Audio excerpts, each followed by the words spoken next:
नमस्कार दोस्तों। कल्पना कीजिए एक ऐसा शख्स जो खुद को ब्रिटिश साम्राज्य का विजेता बताता था, जो हिटलर को दोस्त कहता था और जिसके नाम पर दुनिया के सबसे क्रूर तानाशाहों की लिस्ट में जगह मिली। लेकिन क्या आप जानते हैं, यही इंसान कुछ लोगों के लिए हीरो भी था।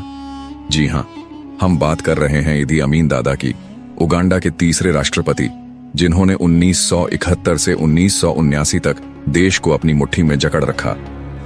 आज हम उनकी जिंदगी की पूरी कहानी सुनाएंगे, जन्म से मौत तक। इसमें उनकी अच्छाइयां, बुराइयां और उन मिथकों को भी शामिल करेंगे जो आज भी लोगों को डराते हैं। तो चलिए शुरू करते हैं इस सफर को। इदी अमीन दादा का जन्म 1925 में उगांडा के उत्तर पश्चिमी कोबोको गांव में हुआ था।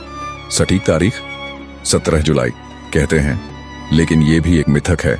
कुछ स्रोत इसे 1923 या 1928 तक ले जाते हैं। उनके पिता अमीन दादा एक काकवा ट्राइब के पुलिस अधिकारी थे, जबकि मां आयशा आते लुकबारा ट्राइब से।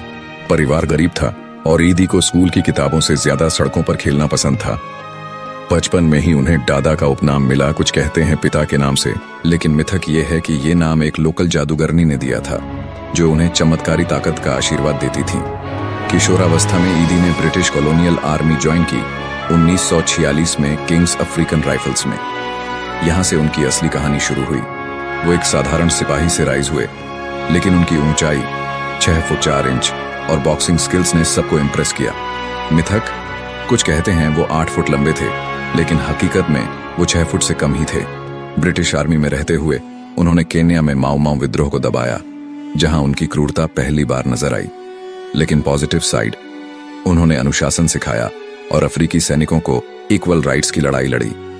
1950 के दशक में इदी उगांडा आर्मी में प्रमोट होते गए। 1961 में इंडिपेंडेंस के बाद वो कर्नल बने। राष्ट्रपति मिल्टन ओबोटे ने उन्हें अपना दाहिना हाथ बनाया। 1966 में मेजर जनरल, लेकिन रिश्ते खराब होने लगे। ओबोटे ने इदी को बेल्जियम में कंस्पिरेसी के इल्जाम में गिरफ्तार करवाया, लेकिन इदी भाग निकले। फिर आया वो मोमेंट, 25 जनवरी 1971। ओबोटे तंजानिया में थे और इदी ने तख्ता पलट कर दिया। रेडियो पर ऐलान, मैंने सत्ता संभाल ली है। उगांडा में खुशी की लहर दौड़ी। लोग सोचते थे ये नया दौर लाएंगे। पॉजिटिव साइड यहां चमकी। इदी ने आर्मी को मजबूत किया, अफ्रीकी सैनिकों को प्रमोशन दिए। उन्होंने उगांडा हाउस न्यूयॉर्क, लंदन और नैरोबी में बनवाए। ये आज भी नेशनल एसेट्स हैं। एयरलाइंस और रेलवे को फंडिंग दी, जिससे लोकल बिजनेस बढ़ा। ब्लैक अमेरिकन को इन्वाइट किया। फ्री हाउसिंग, हॉस्पिटल और जॉब्स का ऑफर। जेट मैगजीन ने लिखा, ये अफ्रीका का नया होम है। कुछ एकेडमिक्स कहते हैं इदी ने अफ्रीकन मेजॉरिटी को एम्पावर किया, जो ओबोटे के समय दबे थे। 971 में प्रेसिडेंट बने, 1975 में फील्ड मार्शल और 1976 में life president. Titles, British empire का कॉन्क्वरर इन अफ्रीका, पेस का डॉक्टर। लेकिन नेगेटिव साइड जल्दी उभरी। 1972 में इकोनॉमिक वॉर, 80,000 एशियन उगांडियंस को देश से निकाल दिया।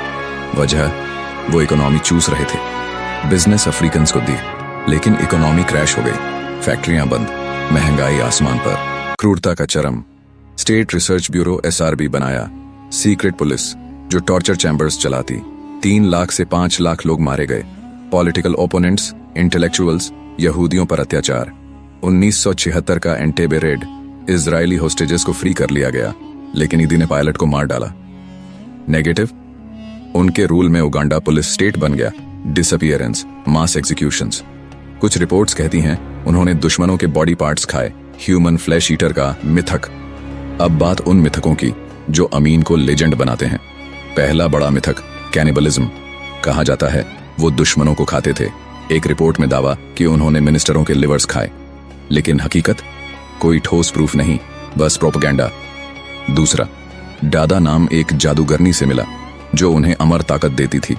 असल में ये पिता का नाम था। तीसरा मिथक, ब्रिटिश और इजराइल ने उन्हें ट्रेन किया ताकि अफ्रीका को कंट्रोल करें।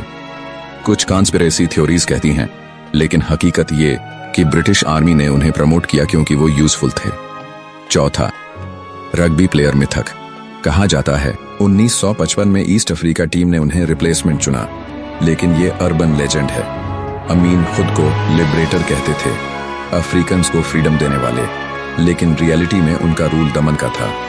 कुछ राइटर्स कहते हैं विदेशी मीडिया ने उन्हें आइकन ऑफ एविल बनाया, जो अफ्रीकन लीडर्स के स्टीरियोटाइप को फिट करता था। पॉजिटिव मिथक। कुछ उगांडियंस आज भी कहते हैं अमीन ने एशियंस को निकालकर लोकल्स को बिजनेस दिए, जिससे अफ्रीकन एम्पावरमेंट हुआ। लेकिन नेगेटिव हकीकत, ये इकोनॉमिक क्राइम्स डिक्री ने हजारों अफ्रीकन्स को भी विक्टिमाइज किया। 1978 में ईदी ने तंजानिया पर हमला किया, कागेरा सालिएंट पर कब्जा। लेकिन तंजानिया ने जवाबी कार्रवाई की। उगांडा आर्मी कमजोर पड़ गई। 1979 में तंजानियाई फोर्सेस और एक्साइल उगांडियंस ने कंपाला पर कब्जा कर लिया। ईदी भागे, पहले लीबिया, जहां कर्नल गद्दाफी ने शरण दी, फिर सऊदी अरब, जहां वो अमीर बनकर रहे स्मगलिंग और बिजनेस से। Positive ending. कुछ कहते हैं एक्साइल में उन्होंने इस्लाम अपनाया और शांत जिंदगी जिया। नेगेटिव। उगांडा में उनके गुजरे 8 सालों के घाव आज भी ताजा हैं। 3 लाख मौतें, इकोनॉमी डेवस्टेटेड। 16 अगस्त 2003 को जेद्दाह, सऊदी अरब में ईदी की मौत हुई किडनी फेलियर से, उम्र 78। उनका अंतिम सफर सादा था, लेकिन दुनिया ने उन्हें बुचर ऑफ उगांडा के नाम से याद किया। बेटे हसन अमीन ने कहा, वो एक स्ट्रॉन्ग लीडर थे, लेकिन ज्यादातर के लिए वो क्रूरता का सिंबल। ईदी अमीन की कहानी सिखाती है, पावर अच्छी हो या बुरी, ये यूज करने वाले पर डिपेंड करता है। Positive, national assets, African empowerment. Negative, खून की नदियां। मिथक, कैनिबल से किंग तक। उगांडा आज भी डिवाइडेड है। कुछ उन्हें लिबरेटर कहते हैं, कुछ मॉन्स्टर।